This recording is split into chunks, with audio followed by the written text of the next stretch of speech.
With the third pick in the 2014 NFL Draft, the Jacksonville Jaguars select Blake Bortles, quarterback, Central Florida. So our first external guest, although you are internal because you're an investor and partner here at Momentous Sports, and we're thankful to have you as that. But our first guest that's not named Marley Hughes on our Momentous podcast, and that is none other than Blake Bortles. Blake, welcome to the show. Thanks for having me. Happy to be here. Listen, we appreciate your support. We're excited to go on this journey with you. For those of you that are listening and that don't know, Momentous Sports is a subsidiary of Magnolia Hill Family Office, where we're exclusively focused on investing in the asset class of sports, and in particular, investing into professional teams, but especially where there's opportunity to participate in stadium and real estate development. And that is really where our core focus is today. I know that was exciting to you, that combination. We'll get into that a little bit later, but I wanted to open the show today with a question that seems to kind of proliferate over time that you got asked once before. So I've got to ask you, Blake, today, when you wake up, what's the first thing that you do? It's been the same for, I think, the past, 25 years probably. You go to the bathroom and relieve yourself. I did the same thing this morning. Granted, it came off in that interview as like, I think I've told you this before. That was one of the first interviews I did. I kind of got in trouble because like my agent and marketing guy like knew nothing of it. Barstool reached out directly because I knew some of those guys. I was like, yeah, sure, we'll do it. And then that video came out, and like my mom hated it. My agent was like, what are you doing? I was like, I just thought this was a seamless kind of MTV Cribs adjacent thing. So, you live and you learn, and 22 years old and talking about pissing to some girl in your house. Yeah. I look at that video when I was preparing for the podcast, and I think it's going to live forever. I think it's timeless, and I think it was just you being real. And what else do people want? Let's rewind all the way back before that. For those that don't know, Blake, you and I grew up pretty close to each other. You lived about 15 minutes, I guess, north of campus in Oviedo. I lived about 15 minutes south of campus in the Waterford Lakes area. Both of us playing quarterback in high school, you at Oviedo, myself at University High School. And one way or another, we both ended up at UCF as quarterbacks. We actually both won a conference championship. And you won the Fiesta Bowl in 2014. You were the MVP of that game. But there was a long, long process to get to that point in your career. So with the advent and the massive growth of youth sports today, I'd like you to reflect a little bit kind of on how you got your start in sports. Give us some context. Was that, were you in youth sports early on in your life? Was that something your dad, your family put you into? Like, what do you remember about that time of your athletic career? Yeah, from I think as early as you could sign up. Obviously, T-ball was kind of the first thing, and I think pretty much still is. Maybe soccer as well. You can get into early, but 4 or 5 years old, starting in T-ball and baseball, kind of being my first love. Both my parents were athletes, so it was kind of, I think, inevitable that the first activity we were going to get involved in was going to be sports, and I think that kind of quickly turned into this is going to be what our life is about. My brother and I both played football, baseball, and basketball growing up. And, T-ball was the start of it. And then I remember like tackle football, Mighty Mites, or whatever the earliest division is. I want to say second, third grade, 7, 8, 9 years old, somewhere around then is when you can get involved in that and are old enough or big enough to do that. And, I was too young to start Mighty Mites, and then when it was my turn to start Mighty Mites, I weighed too much because it was by weight back then through Pop Warner. So I played, with older kids for the first couple years, and that was kind of the start of falling in love with football. But like I said, we played football, baseball, basketball, and as we got older, we were kind of, I think, on the front end of the crazy travel baseball family. Like, we didn't take vacations. We played baseball year round. But one thing my parents were adamant about, and I think I'll always implement with my kids as well, and with sports is the summer and spring we played a ton of baseball. We were all over the country driving around, in my mom's suburban to baseball tournaments and doing that. But in the fall it was football, and in the winter it was basketball. And if we could make it to baseball, great. But those other sports were the priority. And then when that was over, we would go play baseball. So it led to being, I think, well balanced, I think mentally and physically. And I think those things complement each other. Physically, movements throughout different sports, I think they all help each other out. So that was kind of the beginning and the start of my athletic career.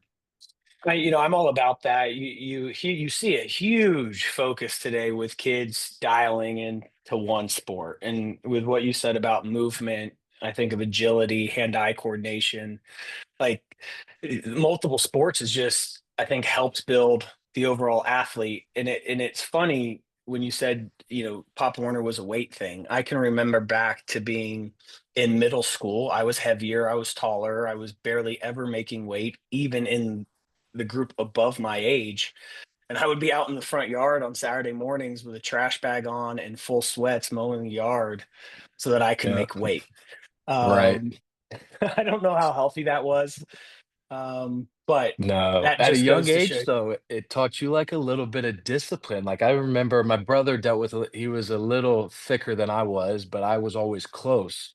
So at like 9, 10 years old, you're going out to eat with your family or something after a game, and everybody's eating chicken wings and having a time. And it's like, I'll have one or two, and then I got to get a salad because I can only gain 1 pound in the next 6 days or whatever until next week. So like you're saying with the trash bags, might not be the healthiest thing for a child, but I do think there were some pros involved in it, maybe a bit of discipline and self-control and things like that. Let me ask you this. So I remember you playing, I remember going and watching you play in high school at Oviedo. I think I was probably 4 or 5 years ahead of you at UCF. Talk to me about the process. I believe you were pretty under recruited coming out of high school. I think you may have been even looked at more as a tight end, which is very interesting considering you were the third overall pick in the NFL draft only a handful of years later. But talk to me, how did you end up choosing UCF? Why did you choose UCF? And how did that experience kind of go for you? Was it what you expected? Was it, different? Kind of summarize that. I ended up at UCF and this was my experience there.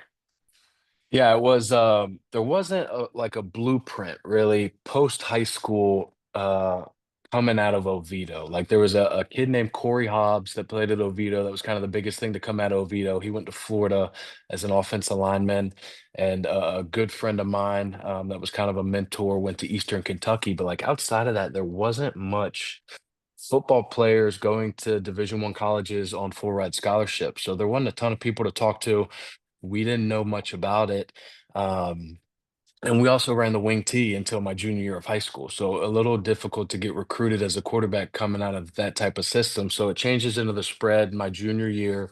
We're not very good, but we kind of throw it all over the place. And then going into that off season, my dad was a big believer in like, if you're good enough, they'll come find you. We don't need to go to these camps and do all this stuff. Which I kind of agree with what he was saying, but it's like, all right, it's obviously not working. We might need to go get in front of some people.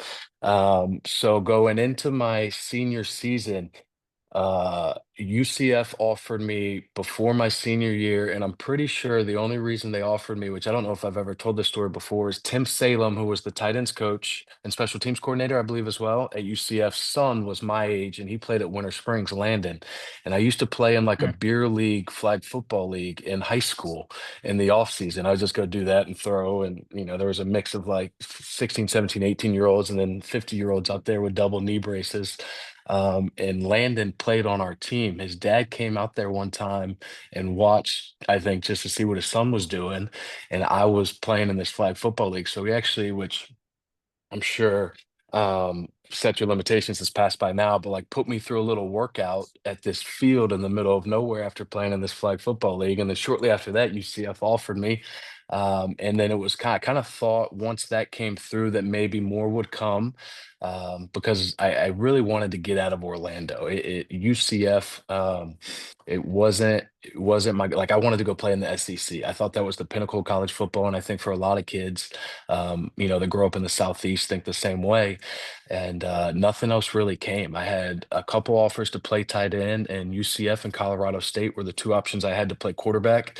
And it came down to was I thought UCF was the better opportunity, and I, had never been to Colorado and didn't really want to go experience the cold. So Coach O'Leary came, and Charlie Taff, who was the offensive coordinator, came and sat at my house, and we had a great home visit. And he told me I was going to be the only quarterback they were going to bring in the 2010 class, and I said great. And a couple of days later, I called Jeff Collins, who recruited me and committed. And then a few weeks after that, Jeff Godfrey committed out of Miami Central, who was, an absolute stud. And I remember thinking like, oh, this is terrible, but I got no other option. So I guess I'm gonna go in and see if we can figure this out. So that was kind of how I ended up at UCF. When you mentioned Jeff Godfrey, obviously unbelievable quarterback coming out of high school, unbelievable athlete, incredible that you threw a touchdown pass to him to beat Louisville many years later, and what at the time was our biggest win in school history after you had already beat Penn State, which at that point was our biggest win nearly in school history. But you didn't come in as the guy that was just named the starting quarterback. You really had to earn that and work for that. Can you kind of walk us through any athletes listening today that are playing at the collegiate level who are frustrated because they're not the guy today? And in particular, at the quarterback position, there's one dude on the field at a time, right? Right. Like, what was that? How did that go once you got on campus? You saw Jeff was there.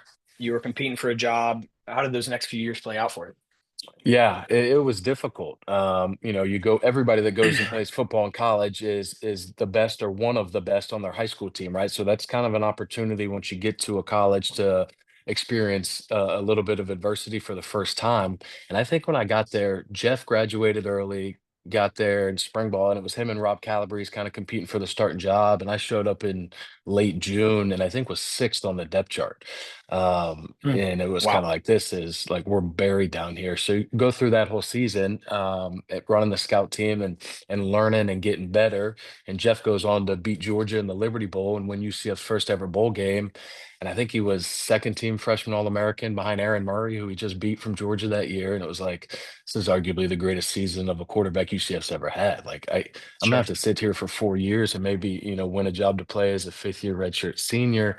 And I remember having a conversation with my dad about it of, like I'm getting better, I'm learning, I'm developing, I feel good about where I'm at. I just don't know if this is an object that can be overcome.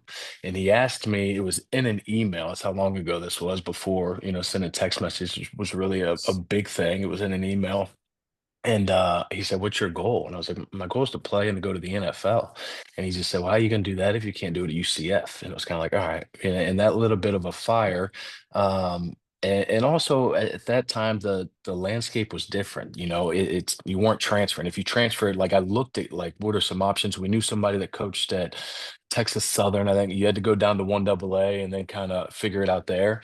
So I think at that moment, it was kind of like put your head down and let's figure this out. And, got to the start of the season with Jeff starting and I was backing him up. And Jeff had a couple, rough games where he didn't play great. And then he ended up kind of getting put in a really bad position where we've talked about it. Like he would turn the Yeah. ball over. And as soon as he threw an interception, he would get yanked and I would go in. And it's a terrible position for a quarterback to be in. And I felt bad for him. But I think it I've speaks been in to that position it's with a Georgia tough Larry. it's a tough Sucks. spot to be. Like it's like on one hand, you're sitting there on the sideline, it's like Jeff throws a pick, and it's like, damn, like bad for our team turnover, bad for Jeff because this is a terrible situation that he's being put in. And then I have to go out there and play well and find a way to not find myself in the position that he's in. So it was a strange dynamic, but the character and type of person that Jeff Godfrey is and that he showed by, going through that, handling that unbelievably maturely, and then saying, okay, I'll go play receiver and, be damn good at it as well is something that I'll always be impressed with. Yeah, I was very impressed with that transition. I obviously didn't know the details from the outside looking in at that point in time, but for him to just show back up, take that position as a wide receiver, own it, and then not only own it, but go perform in big time moments and turned into a key receiver for you. I just think that's a phenomenal story. People often maybe forget, right? I think you got a lot of attention in those later years, rightfully so.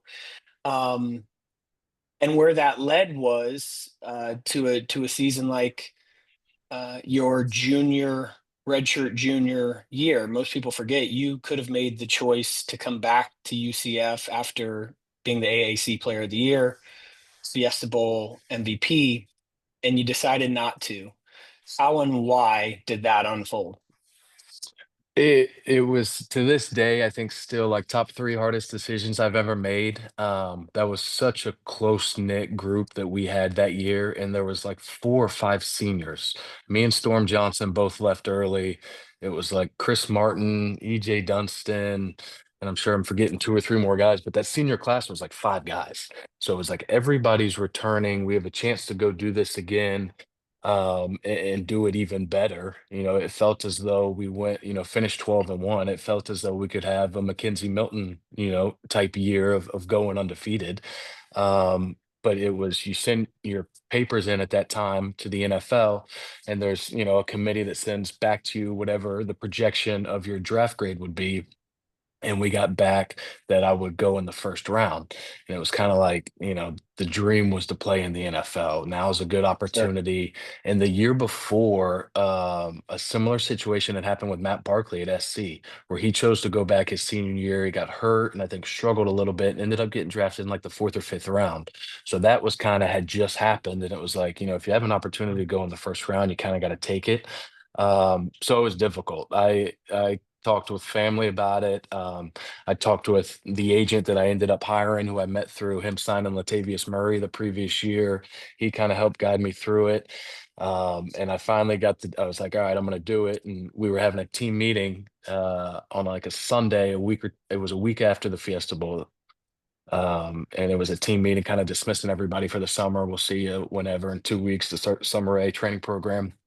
And I was like, all right, I was in the car on the phone with Joey Grant, who was my center, talking like, I don't know. And he was like, you got to go do it. I talked to multiple guys that were like, this is what's best for you. You need to go do this. So I go to tell Coach O'Leary, which, as anybody that's ever played for him knows, like walking into his office, to tell him something is always intimidating. And he was asleep at his desk in his chair with a blanket pulled up to his chin, and I was like, oh my god. Like, I'm trying to tell this guy the biggest news of my life, and he's asleep, and time's kind of ticking down until this meeting starts, and I don't want to go in the meeting because once I go in the meeting, everybody thinks I'm coming back. So I'm outside in his office just making all kinds of noises trying to wake him up, and eventually he did, and I went in there and told him, and he was great. He was understanding, and wished me nothing but the best. But it was very difficult to have to make that decision to leave those guys and go do that. I can only imagine. Obviously, the right decision. You end up third overall. You go to the Jaguars. You get to play in the state. I'm sure that was extremely exciting for your family and your friends. Um, and I'm sure Coach O'Leary wasn't super excited, to your point, because you had a lot coming back that following season, and I think it was, they did okay the year after, and then kind of struggled in 2015, and that was basically the end of the road for Coach O'Leary and a majority of that staff. And in came none other than Scott Frost. And I still think one of the most incredible things to this day that I've seen in sports is that in 2015, UCF did not win a football game. And in 2017, we did not lose the football game with half the same roster, which just says a lot about what Scott Frost was able to do when he came into UCF and kind of moving the ship in a different direction. Um, and I always remember he said, "I coach through love. I'm not screaming at guys. I'm here to support them." And I think that had a significant impact. Before we start moving to some other topics, Scott Frost is back at UCF. Just curious of how that lands for you. And I played in the alumni golf tournament not too long ago. We got to hang out with Scott, Mackenzie, Milton. Um, and my takeaway kind of from that experience was like, man, this feels right. It's like all is well in the UCF athletic ecosystem, kind of with these people and personalities back a part of the program. Um, you know, what's your reflection on where the program is today with Scott coming back? We've obviously got a huge investment in our facilities, not only at UCF, you're seeing investment in facilities across college football, in addition to the NIL. Um, Maybe we'll start there. I'm pretty upset that I was 15 years too early. You were a handful of years too early. How does the NIL, how does the transfer portal, how does that land for you today? How do you process that? What's your kind of, knee-jerk reaction to what college football is in 2025? I was like when it originally came out, like I was fine with it. I have no problem with kids making money. I think the amount of money for most schools that the football program provides for the Mhm. university is quite abundant, and I think the kids playing on that team and earning that money for those universities, I think should be paid something. I think it's starting as NIL and essentially being laid out and told to everybody as, it's a chance for these guys to capitalize on their name and image likeness and to sign endorsement type deals. You want to go down to, Fat Burgers and be the face of their commercial or whatever, and they pay you $10,000. I think that was originally what everybody thought it was going to be, and I'm sure the NCAA probably thought that as well. The only problem was is they didn't put any restrictions or guardrails on anything, and I think it just quickly everybody figured out that you don't need to do that. You can just pay to have these kids come play. So I think they are trying. I think there's a ruling coming up. I think there's a revenue share that's being figured Yep, out and talked about. How'd that just go? passed. Did it? Yep, I think yep. that's great. And once you get money involved, I think you now have to run it kind of like a professional team or league to where, there's some sort of cap, which is it $25 million? Is that what is being divvied out 22, through 25. through Yeah, all athletics? yeah. And you can Um, choose the allocation of that. right, right. So Obviously, most and go to football and basketball. totally. And I'm sure that that'll go, it's probably going to continue to be weird and rough. And I mean, it's something that's new. Football's been around for however long, and this NIL thing's been around for 5, 6 years now, or whatever it's been. They're going to have to iron some things out and figure it out. But I've always firmly been on the stance of, or, kind of in the camp of, I'm happy that these kids are making money. I don't think, we both lived through that where it was like, not that you ever struggled. We have meal plans, but it's like, 90% of your wardrobe is UCF football team issued gear. Not that there's anything wrong with that, but if you want to go get you a nice button down shirt to go to dinner or have the ability to go have a nice dinner or do stuff like that, I'm so okay with that.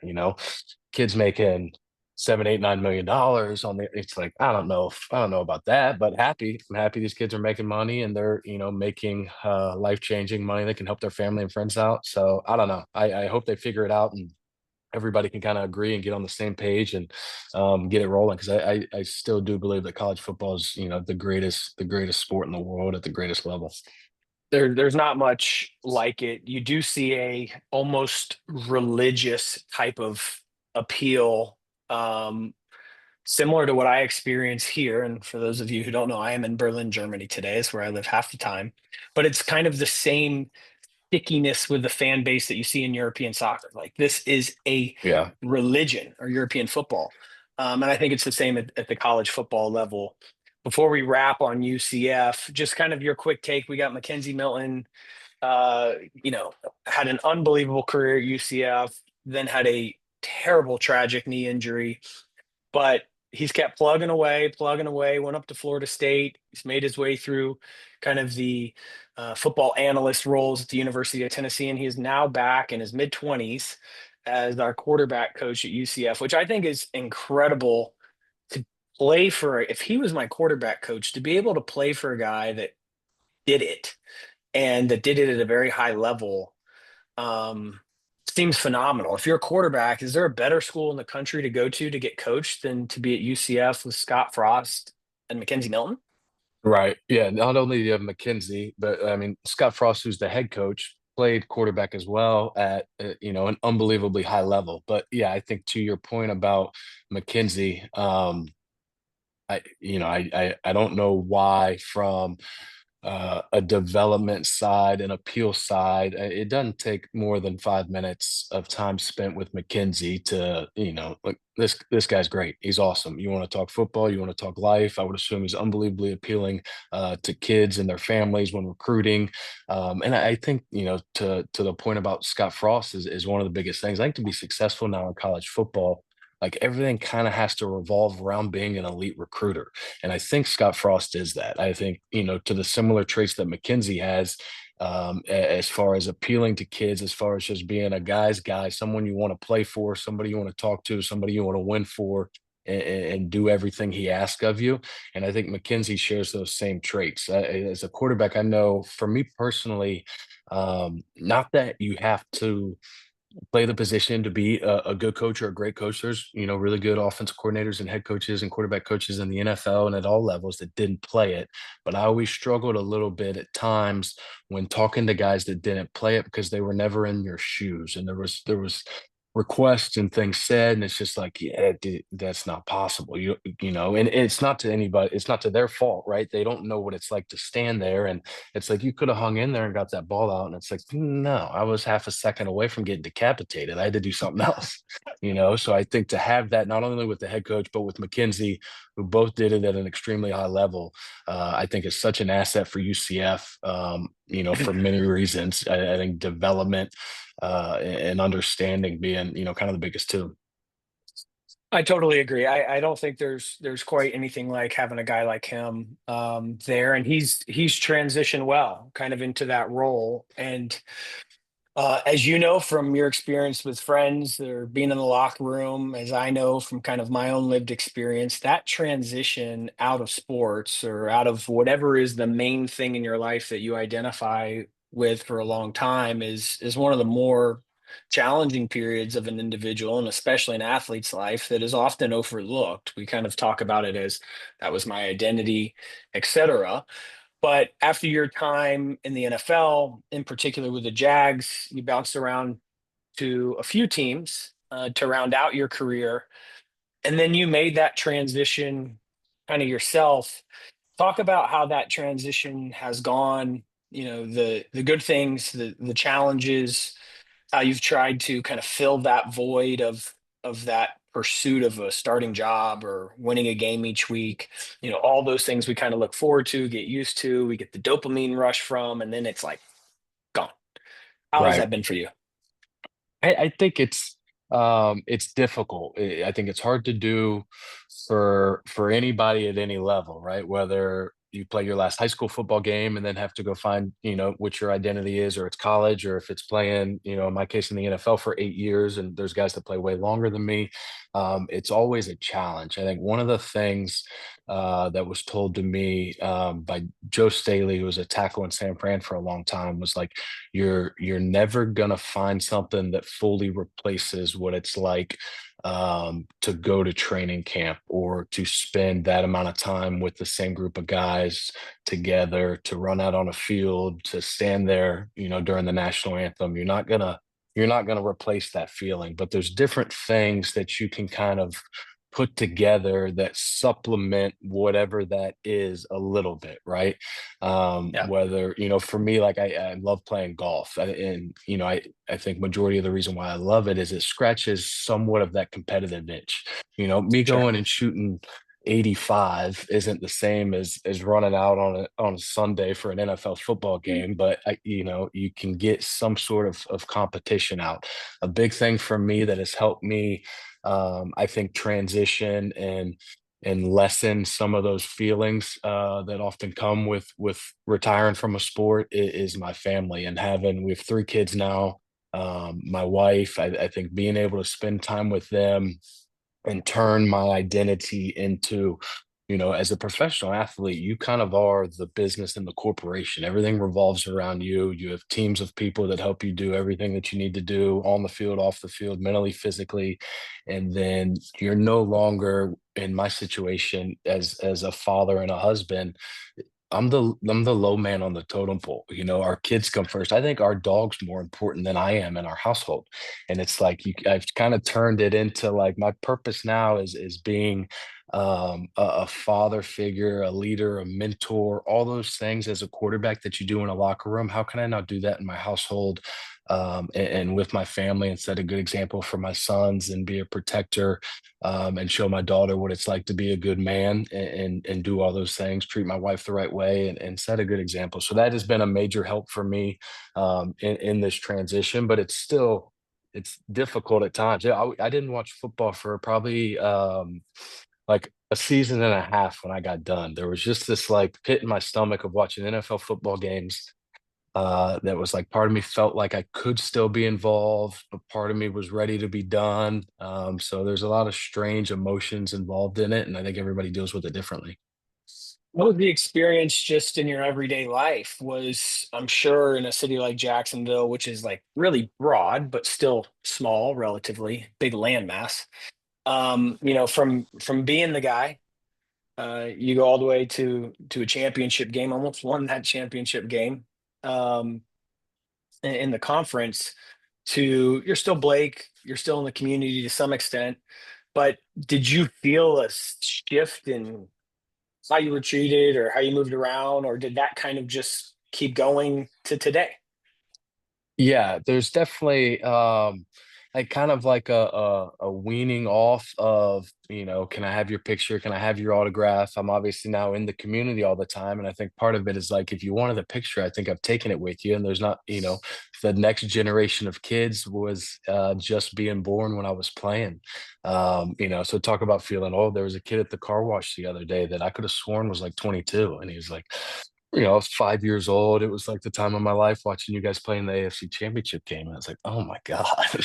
So, that's an aspect to it too, where, there's a lot of kids that their parents, were fans when I played, and now they grow up watching Trevor Lawrence and the current group of Jaguars play. So that's a part of it. But I think, back to the change of identity, it's more so now just being part of the community. You're known as just the neighbor. I coach my daughter's flag football team. It's like, none of those girls have any idea that I played in the NFL unless their parents told them. You just become another dad, another friend, another piece of the community in the neighborhood. It's interesting since you're there. Let's stick there for a minute. So you're drawing up plays, you're calling plays for your daughter's flag football team. I've seen some videos from your wife's social media. She's definitely an athlete. Just get her the ball and she'll make something happen. But from from your perspective, which is very unique, how has it been to be a part of, or perhaps you see different value in youth sports than you did when you were playing them yourselves? You know, how do you think youth sports is having a positive impact, a negative impact for you, for your family? You know, from a time perspective, like how do you process that today? Yeah, I think sports are, one of the greatest things that we have. I think the amount of things that you gain from that, the traits that playing sports, whether team or individual, teaches you are priceless, and attributes that you can use throughout your life. Whether that is continuing to be in sports or in whatever you decide to do outside of sports. But you always hear like the horror stories, right, of youth sports. And it's like, I don't know if that's just social media, so more of it's getting filmed and put on the internet now, or if it's always been like that. I'm assuming it probably has gotten crazier. But you just see so much of these kids, or parents more so, being talked into kind of specializing in one sport. And living here in Florida, we're fortunate that it's always hot and sunny, so you can play whatever your sport is year round. It's not like you can't play baseball in the winter because it's snowing. So you Right. get a lot of that where it's just it's kids that are being told and pressured into just committing to one sport. Um, but being involved in like my daughter, I coached with Josh Wells, who I got drafted with to Jacksonville. We coached our daughters in this kindergarten, first grade girls flag football, and it was like, this is going to be so cool. We started the first practice; they didn't know which way to run, and they really learned the game, and they got so much better. And then you get involved and you get out there, and very quickly there's parents that get over competitive and start taking it too seriously. And it's like, to each their own, and you're going to do your own thing. But like, they should be about developing these girls, right? Building confidence, teaching them the game of football. And at this level, coaching this should be about, you shouldn't be the reason they don't sign up next season. You should want them to come back and want to play again. And at some point, it's going to be competitive, and the best girls or boys or whatever it is are going to play, right? Whenever you cross that bridge to where winning is what the priority is. But in kindergarten and first grade, it's not that. And I think like too many times, a lot of it comes from the parents. In a lot of these amateur and youth situations, it's parents that are coaching. And it should be about fun. I think it's important to develop, right? Not I don't belong in the world, or I don't live in the world of everybody gets a medal at the end of the game. But when we're 6 and 7 years old, like it's important to teach competitiveness. Let's try and start implementing that, like, winning matters. We want to win, but there's ways to do it where you can ease them into it and show them, let's keep score. Let's go play sharks and minnows. Winner gets a popsicle at the end, or whatever it is, to where you can kind of implement those traits of being competitive and wanting to win without going overboard and turning into a crazy parent. I totally agree. I go to my little brother. I have a 13-year-old brother. I go to his games from time to time when I'm in town, and it is very hard for me just to keep to myself when I see some of the craziness from parents, around the field. In my opinion, like, parents are way too close to the game Yeah. today. When we were playing, they were like up in the stands, like on the other side of the track, and the way that youth sports complexes have evolved, like, parents are just like right there on top of everything. Um, Right. Yeah. but very cool that you have that perspective. I think I think now is a good time to kind of transition. I think we really laid the foundation of where you were, the focus on your family today, and obviously you have kind of a newborn, a couple months now, 3 or 4 months now. Is that what it is? Yeah. Almost 4 months. Almost 4 months. In the next step of Blake Bortles' professional life, obviously you've partnered with us here. We're thankful to have you as a partner. We've got a unique group of quarterbacks with you, John Elway, Tim Tebow, and others, which was not intentional. But what it does with our platform is gives us an ability to have a really unique perspective and lens on sports as an asset class. And that's very broad for us. As a reminder, we purely today are focused on minority positions in professional sports teams. But really, what gets us excited, in addition to the impact that you can have on the sporting side, is the ability to catalyze communities using sport as the anchor, or a stadium as the anchor, and then developing mixed use around it. We've seen with the Battery in Atlanta, that's been an incredible project for the Braves. They definitely draw more revenue out of their real estate than they do the baseball team, and that's by design. And we'll be executing a similar strategy with Sporting Jacks, which we're partners in, and other assets. But from a professional perspective, do you see yourself as an investor today? Is that a path you want to continue to go down? I know that Momentous is not your first investment. Maybe you can give us a little bit of history of how you've thought about, starting to place some bets as investments in the sports ecosystem and sports space. Do you think that that'll be something that you continue to do? What drew you there initially? And maybe what are some of the investments that you've made, with whatever you're willing to share, to kind of frame how you've thought about that so far? Yeah, I kind of started with, like, my financial background is, non-existent. I got drafted and signed the contract and got money and hired a financial advisor. And it was kind of like, you don't steal anything from me and make sure my credit card works when I swipe it. And that was the extent of my financial acuity. And that has obviously grown and only grown, I think significantly since I got done playing football and have had more time to kind of dive in and learn about things and focus on things. But yeah, I've made investments throughout my career, whether brought to me by financial advisor, right? Here's what we got. This looks like a good idea. Or third party comes to me. I like it, run it by them. Let's figure this out. A lot of the times, which as post playing career, it's like will always say yes to anybody that wants to have a meeting about a potential investment. Because I think all you can do is learn.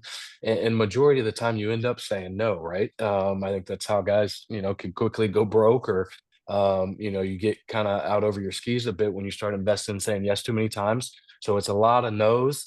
And then you run into a couple that, momentous for me, specifically, and being an example as it's kind of what I've been looking for in the sport adjacent sector world. You're still involved, you're still around, and everything that comes with it is close to the sport, right? It's the stadium, the land just outside the stadium.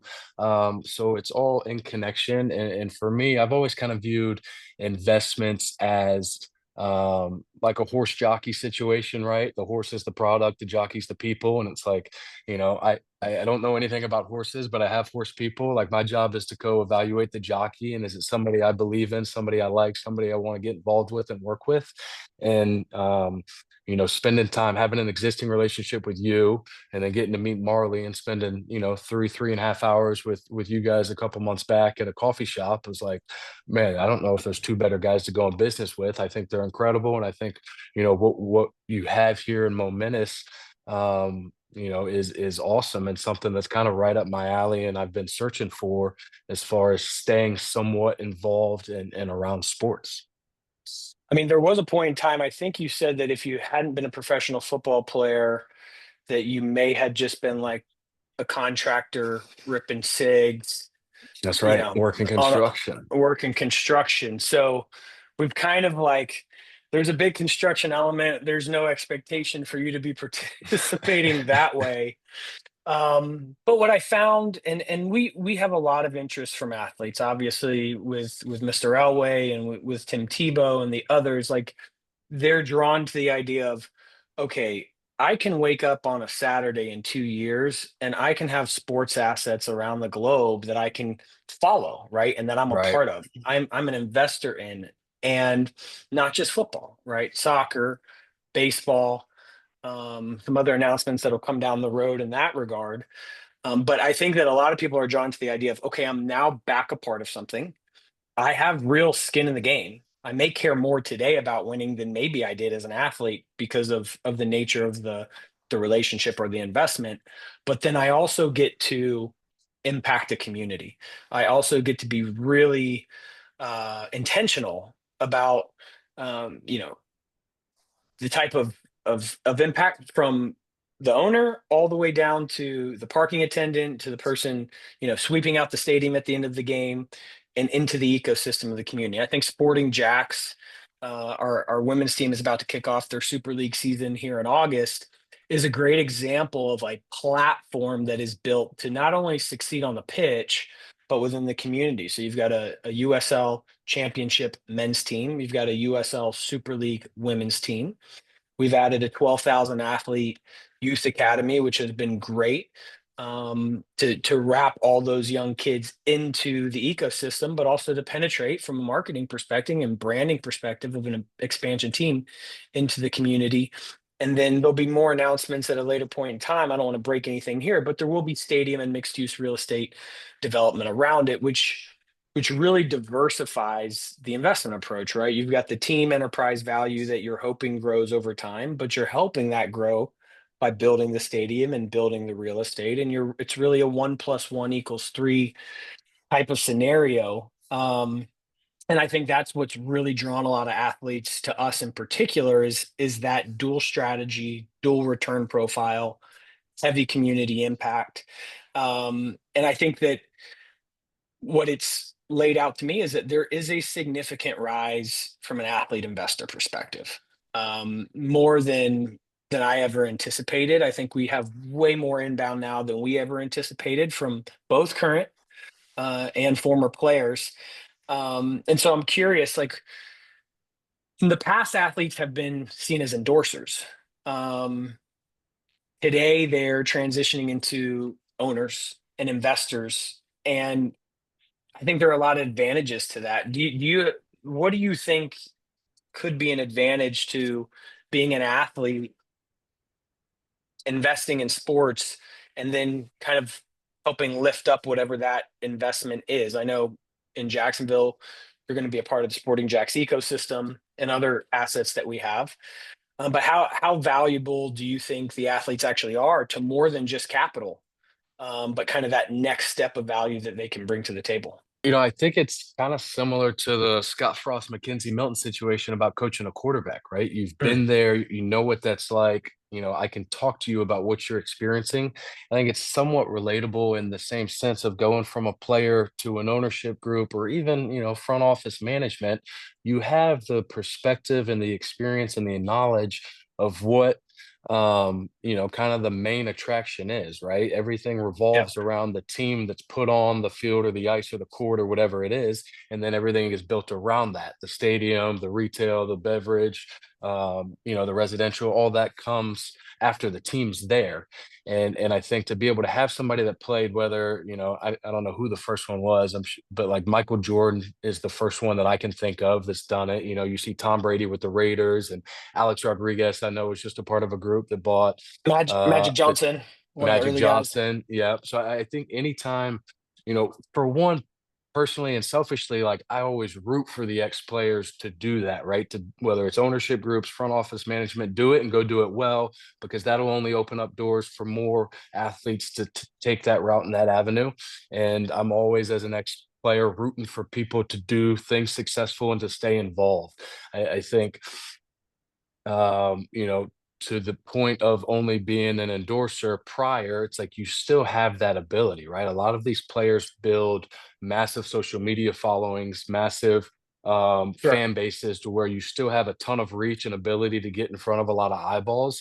And I think you only benefit whatever it is that you're becoming a part of, not only financially through your investment, but also with pumping it through social media platforms, having it be a part of your daily life and the things that you care about, and your ability to reach and get in front of a lot of people and share whatever it is to boost it up. I think are Yeah. all benefits. And I think it's a cool thing to see, and I think it's awesome, and I hope it only continues to grow and more guys continue to get involved in it. Yeah, I think it's a great point. You make great points. I think it's really only the beginning of this. I mean, think about the idea that, like, so Momentous Sports is a subsidiary of a family office. An NFL first round draft pick today, if they get to three contracts, right, in their career, and they're 500, 600, 700 million dollar guys. Right. Um, right. And the family office world is very broad. You have some families offices that are maybe $200 million of net worth, up to the, 7, 8, 9 generation over here in Europe, multi-billion dollar type of family offices. And I think that, these athletes are moving into a significant amount of wealth that's well beyond, I think, anybody thought it would be 10 or 15 years ago. And they can drive significant impact, to the investments that they participate in. And for that reason, I think this is only going to continue to grow. And I struggle with sometimes how to, like, frame this, but I think an investor or an athlete that's an investor has this unique advantage compared to somebody that's just a Wall Street institutional typical investor, because you can learn that stuff over time, Right. Right. right? A lot of it's educational, a lot of it's just experience. But you can't go be an athlete, um, Yeah. and unless you're, just extremely talented. And if you are, like, I think of the athlete experience, like how I want to plug in our partners in the future is, number one, we've got to make sure that the culture is set. Like, we all kind of have our own perspective of culture. We can come in and help ensure that the right culture within the sporting side of the investment or the business is in place. But you also and you in particular being with the Jags who played in London a lot, you also get all these experiences that when they're happening, you don't understand what you're absorbing, but you drove to, a football game at the NFL level 65 times, 70 times, 80 times in your career. And without knowing it, you took in that fan experience that was happening outside Right. the stadium. Yeah. You took in, or you understand what it takes to get a fan base excited. You know the pulse of the fan base because often the pulse relied on how you performed. But it's Yep. those kind of qualitative rather than quantitative experience that the athlete just absorbs over time. And I think, frankly, doesn't always realize that that's valuable experience more than just playing the sport on the field that an institutional investor can't create Yeah. or recreate. And so I think that just brings this significant stickiness, unique perspective, whether it's a sports and health tech type of company that you're investing in, but in particular with the work that we're doing, where you're really trying to create incredible game day environments, non-game day environments, in venue environments, and out of venue environments. And that's at the end of the day what we're really excited about, not only Yeah. building but enhancing.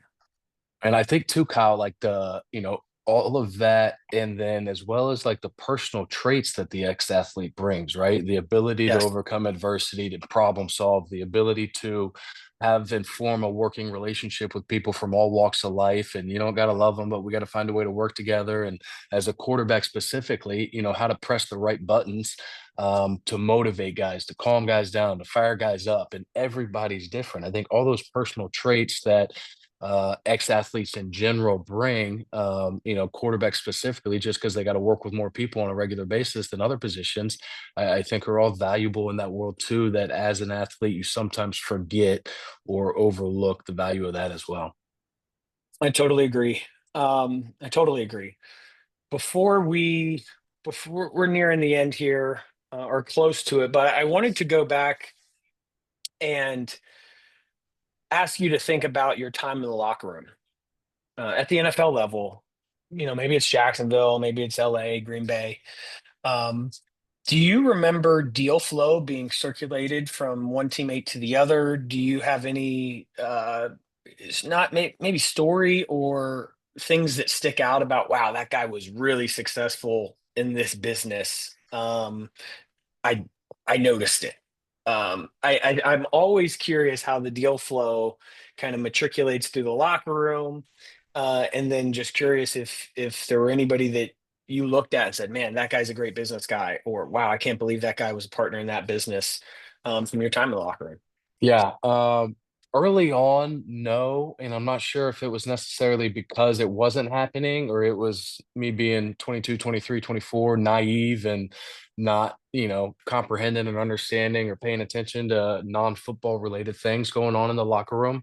But for sure, as I got older, like probably fourth year on, I don't think there was a locker room that I was in that I didn't partake in or overhear investment guys talking about things they were investing in, guys talking about things to potentially bring on other guys to invest in and everything. A lot of, questionable things. I think you could say there was some weird stuff being thrown out there, as in, anything.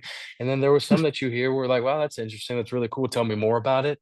A guy that stood out to me that I played with in Jacksonville for a couple years was Malik Jackson, who was a defensive tackle, won a Super Bowl in Denver. He was somebody that was always business savvy. And doing and working things off the field. He was obviously a great player, but like I remember he got involved in like the cryotherapy stuff, one of those centers here. And that was the first person that I talked to about an investment that I physically saw. The rest were things that they had a guy somewhere that was doing this and they were giving him some money. But I saw him do that, right? Because then he brought it and like had them as a part owner bring some of their chambers or whatever those things are called to the stadium, so the guys on the team could use it because we didn't have that at the facility at the time. And he's done many things. I'm pretty sure I saw not long ago he's involved in like a concierge medical service now. But he was a guy that always stood out to me in the 3 years I was with him, or yeah, I think it was 3 years I was with him, as fun to talk to, because he was, while playing, taking a lot of those meetings and kind of uh, delegating time to hear pitches and potential investments and things like that nature. Um, but yeah, there was always a lot of stuff. NFTs were a big one for a while. Mm, mm. NFTs and cryptocurrency. That was a big locker room discussion for a year or two. So those were fun to be a part of and listen to everybody's opinion on those. I enjoyed that. The guys that took their part of their payment in Bitcoin are pretty happy guys right now. Pretty happy Absolutely. guys. Yeah. They got made fun of when it happened, and they're doing all right at the moment. Yeah, they are. This podcast is recorded, so we'll see how the market's doing when Yeah, this it's goes true. live in the crypto space. But all things point to that continuing to grow as an asset class um, as well. To kind of wrap up here, you've seen a lot of announcements lately. I don't know how close you follow it. I'm sure you follow one of these close, but you just see the real estate or the stadium boom across the country. No longer are the days of a big stadium surrounded by huge flat cement parking lots. That is a um, a format or a structure of the past. But one in particular that uh, got support locally up in Jacksonville is Shad Khan and the massive renovation that they're going to make to the stadium. No in particular question here other than was it time? Was it necessary? Um, your thoughts of any renderings you've seen and maybe just general thoughts of just this massive boom where you start to see what these stadiums of 2040, 2050 are looking like today, and they look like spaceships. I think they're just these Hmm. incredible engineering masterpieces. Yeah, just what are your general thoughts about the evolution of the stadiums that we're playing in? I think it's awesome. And you brought it up earlier, like the one that I've seen, that I don't know, 2017 or 2018, when they did the Battery in Atlanta. I Yeah, think it's so cool. I think it's a positive for everybody involved, right? Obviously, the people behind it, make money off of it. I think the fans um, have a much better experience, whether it's going and hanging out there, getting a bite to eat, having a beer, going to the game, or, going back over after. Everybody, I think, is their experience is boosted by the way these facilities and stadiums and areas around the stadiums have developed and kind of been modernized or evolutionized. I think what Shad's doing in Jacksonville is really cool. He's also building a Four Seasons in downtown Jacksonville. yep, And the stadium, I think, there's probably fans that would have a better opinion on it than I do. I do. It's one yep. of the older ones in the NFL being built. Um, I don't know when exactly it was built, but they started playing in '95, right? And I don't think there's been any significant renovation since then. Maybe a couple things here or there. They did the facility a couple years ago, which needed to be done, and that's first class and top notch now. Um, so I think Yep.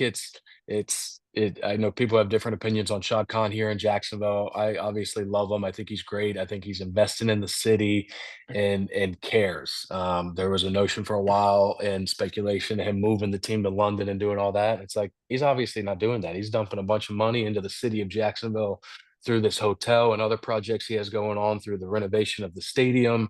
And I think trying to make that better for the fan that shows up and goes to the game, the experience, everything from taking your kid to a lifelong season ticket holder.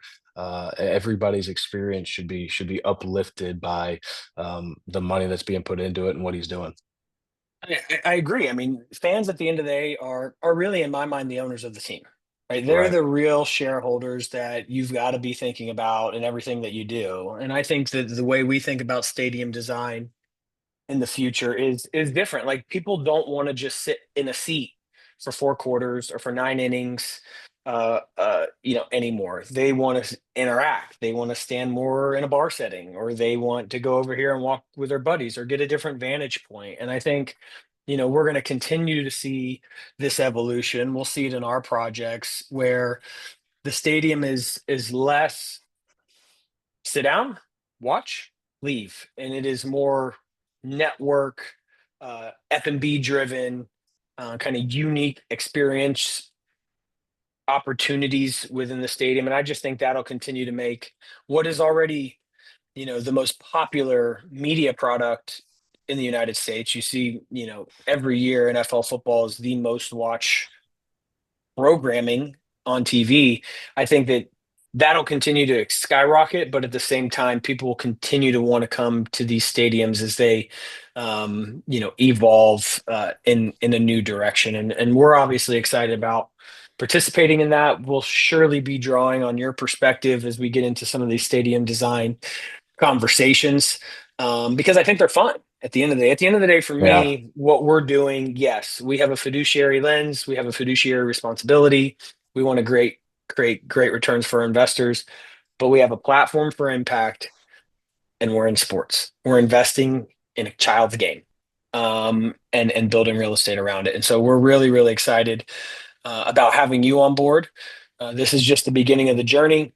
I know we'll see you down over the course of the season on the sidelines at Sporting Jack's soccer games, and that'll be just the beginning. So really, really appreciate your time today, Blake, your perspective. We'll have you on again in the future. Maybe you and I will host a few of these together going forward. But we thank you for your trust.